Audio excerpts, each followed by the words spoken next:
And now for something completely different.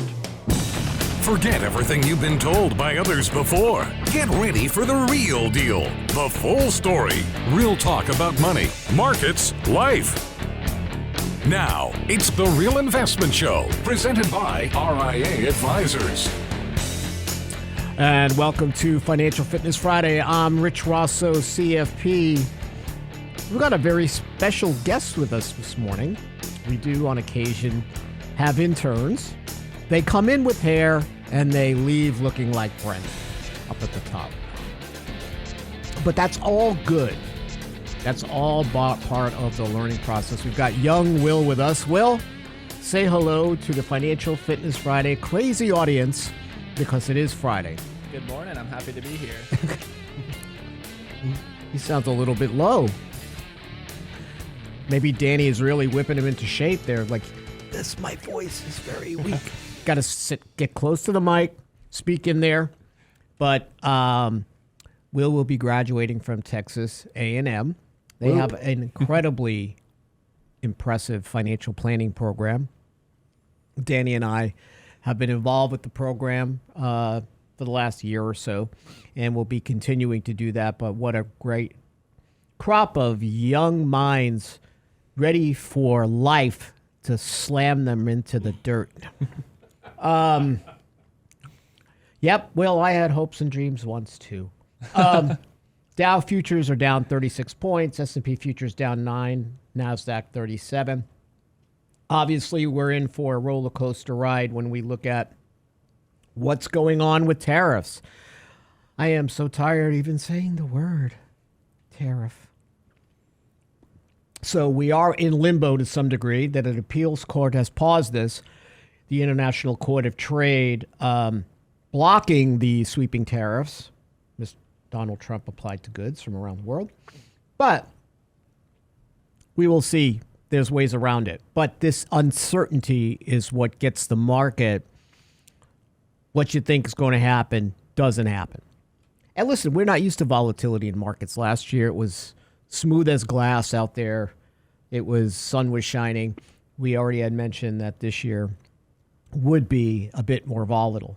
But again, there are other ways for the president to impose tariffs.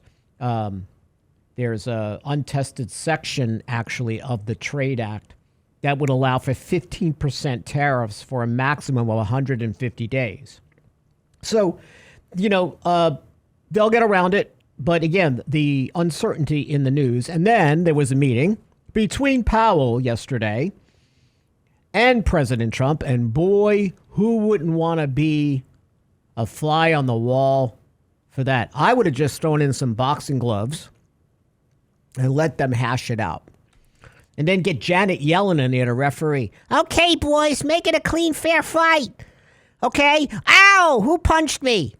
So that, actually, I think she could take them both. So obviously uncertainty is a big deal.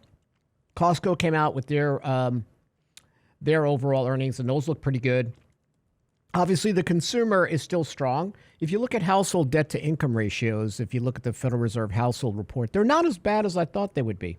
So Costco had a pretty good report last night, but yesterday. But obviously, they're going to expand warehouses, technology. They've introduced a new calzone. The jury is out about the calzone. Some people said it's just, pizza with a hole in it. I don't know.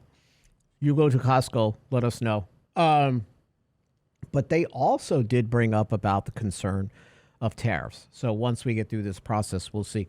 The interesting part of this, Will, you probably studied financial history quite a bit. So there's this media narrative out there, because media is all full of narratives, that the tariffs caused the Great Depression, which is absolutely not true. Okay? So if you look at, say, 1929 and you look at the final quarter, that was one of the worst for U.S. markets. And stocks then continued the decline, right? We had the bank failures, and then Congress passed, at that point, Smoot-Hawley. That was in June of 1930. That was tariffs on over 20,000 goods. Of course, it was to protect American workers and so forth. But over 25 countries at the time responded by increasing tariffs on American goods, lowered productivity in the United States and abroad, and unemployment surged from 3.2% at the end of 1929 to 8.7% by the end of 1930. So in other words, we were already in the throes of the Depression, early stages of it. We didn't even know it. And that Herbert Hoover's approach to fiscal austerity had arguably crashed the economy.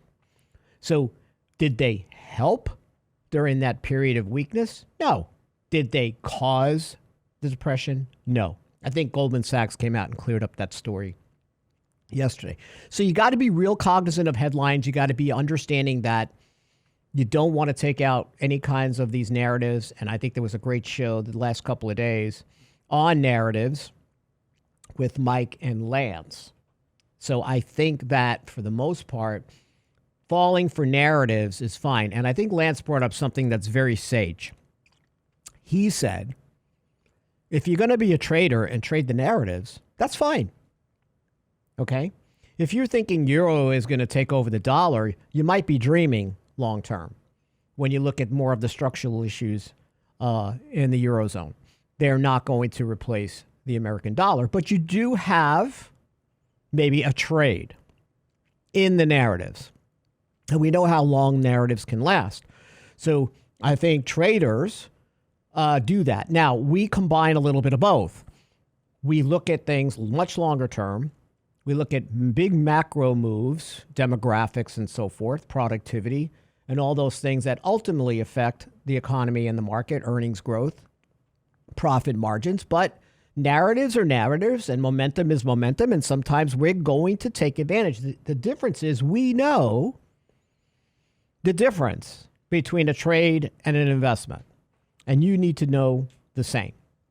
So if you would have gotten out of the market through the throes of this and the tariffs were going to create this Great Depression and inflation was going to be 9%, by the way, that is the expectation, especially when you look at consumer sentiment, which has gotten extremely partisan overall. When you see that Democrats that were interviewed, or at least in the survey, think that inflation was going to go to 9%. Okay. We don't see that. We don't even see tariffs as inflationary. But we need to get some clarity into the market so maybe some of the volatility ceases. That would be a good thing. Now, speaking of volatility, we have core PCE year over year. That's coming out, right? 2.6% previously, 2.5% expected. So we're going to see, this is going to be a very important number. The Friday calendar today is a light one, but PCE inflation is going to be very, very important number that markets are going to key on today. Now, we get back, we're going to talk about how Roth conversions fit into your 2025 planning. Actually, we've been talking about Roth conversions for planning over the last 7 or 8 years. But we're going to talk about why it's a good idea as the stock market is volatile. It will be back. Rich Rosso, young Ward Will, superstar intern, back in a minute. Stay tuned.